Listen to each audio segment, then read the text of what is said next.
Have you been thinking about taking your radio interests mobile?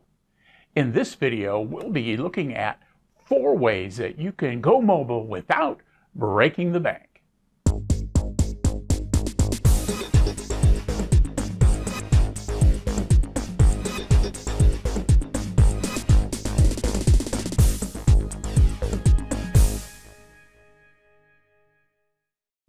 Hi, and welcome to this Gadget Talk video. On this channel, we do reviews and how-tos on a variety of electronic gadgets that catch my eye. This video is more of a how-to, as we'll be looking at a couple of ways that you can take your interest in two-way radio on the road. This applies whether your interest lies in GMRS, ham radio, or even CB radio.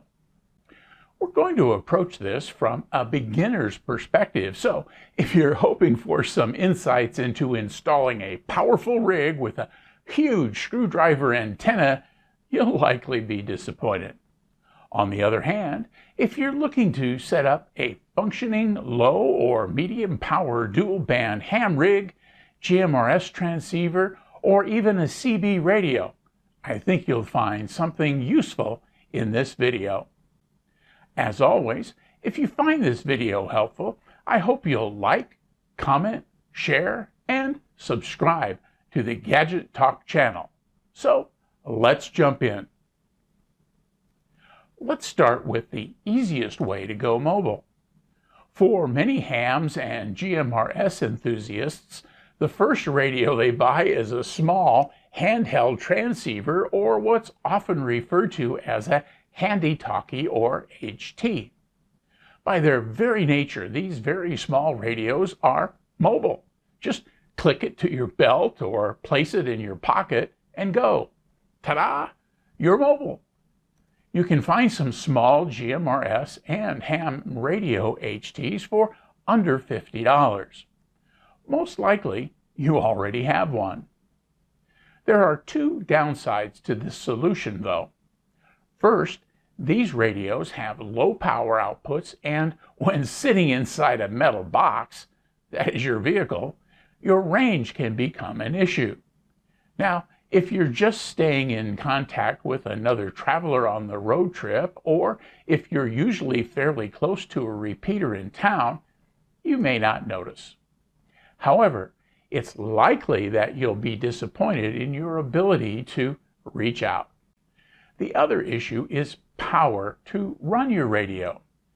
HTs are battery powered, so if you choose to keep your radio in your vehicle, at some point you'll find yourself with a dead battery.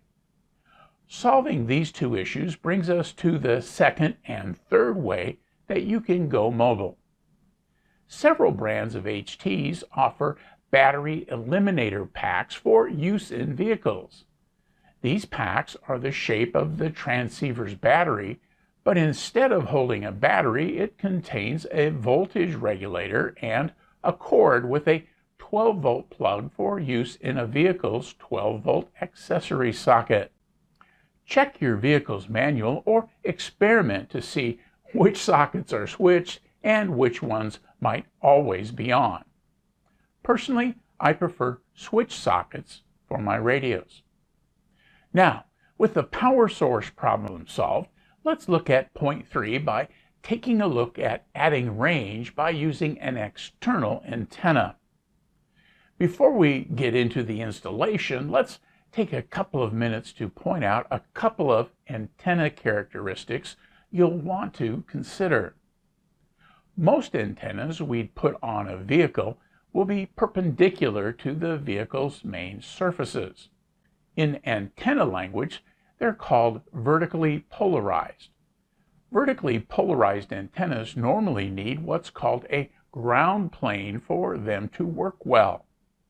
For vertical antennas on business, you'll often see 3 or 4 wire arms sticking out from the base of the antenna. These arms form the ground plane.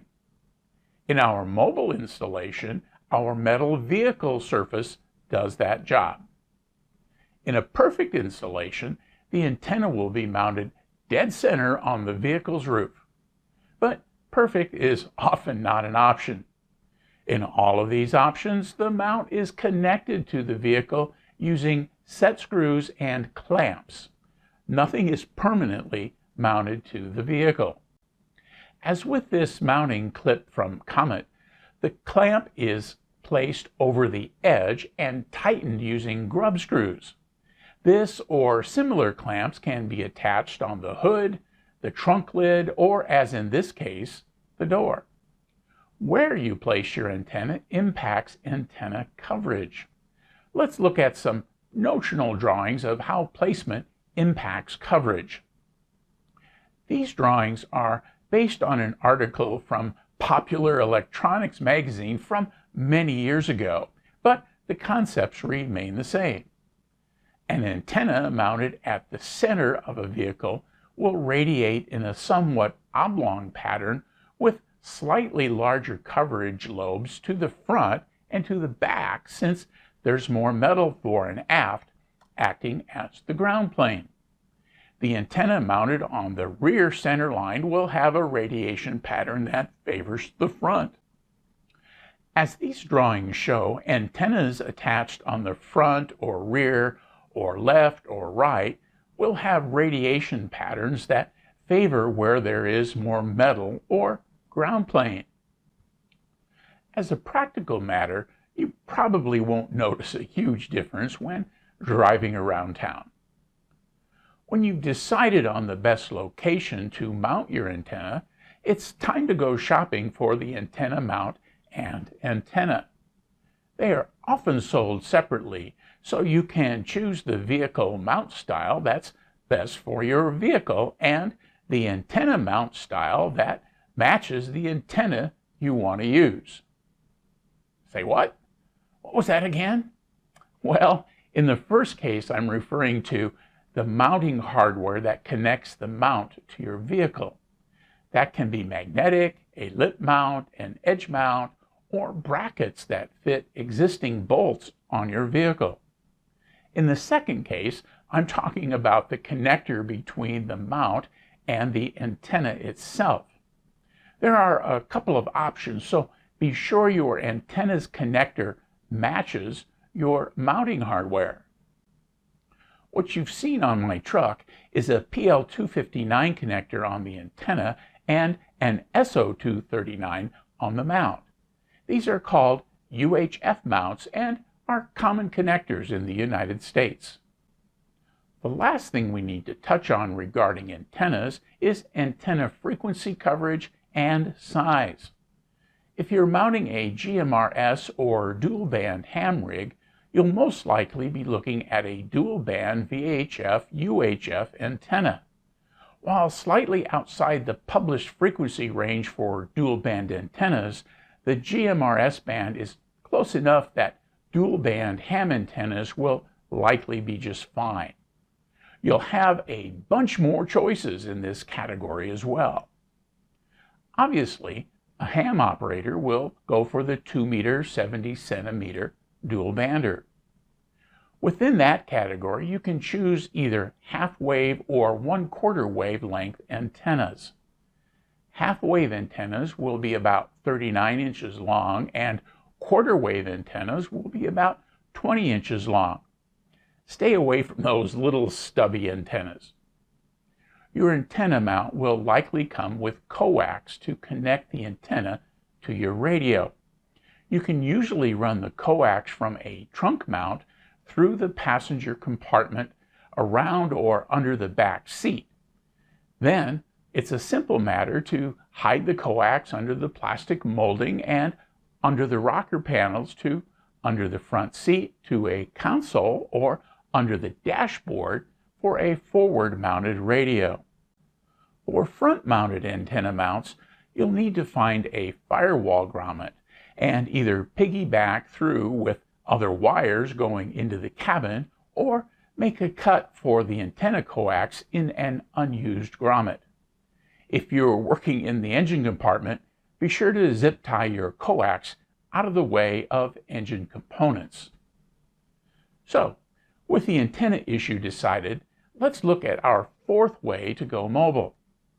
We have two choices when it comes to radios. To stay super cheap, and if you're just exploring the whole idea of mobile operations, you can get a small adapter cable that allows you to connect the antenna coax to your handy-talkie. That will normally be an SO239 connector to either a plug or socket SMA connector, depending on your radio. You can find them on Amazon, and I'll link to some in the description to this video. This solution will work with just about any radio marketed to hams and with GMRS radios with detachable antennas. You'll also want to get a speaker mic attachment for whatever brand of radio you're using. The next solution applies to GMRS, ham, and CB radios using the typical mobile radio form factor. We'll look specifically at a low to moderate power GMRS and a VHF-UHF ham receiver mounted in a removable cup holder style mount. Again, I'll link to the products below. The important thing to note here is the radio's power requirements. I've purposefully chosen radios that have low current draw so I could use the 12-volt socket in my vehicle.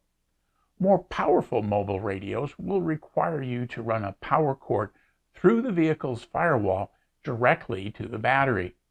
Be sure to check your vehicle's owner's manual to verify your 12-volt socket's amperage capabilities. Here are both mobile GMRS and ham dual-band transceivers mounted in my Ford F-150. You can see they are easy to see and access while in the vehicle. Be sure to check your city or state's hands-free laws, though. Most of the laws that I've seen exempt mobile radios, but be sure to check. So, there you have it. You've a number of choices when you decide how you want to get started with mobile radio, and as you can see, you can do it without breaking the bank. Hey, again, if you found this video helpful, please click on the thumbs up button below the video and subscribe to the Gadget Talk channel. Click the bell icon to be notified when I post new videos. Thanks for watching.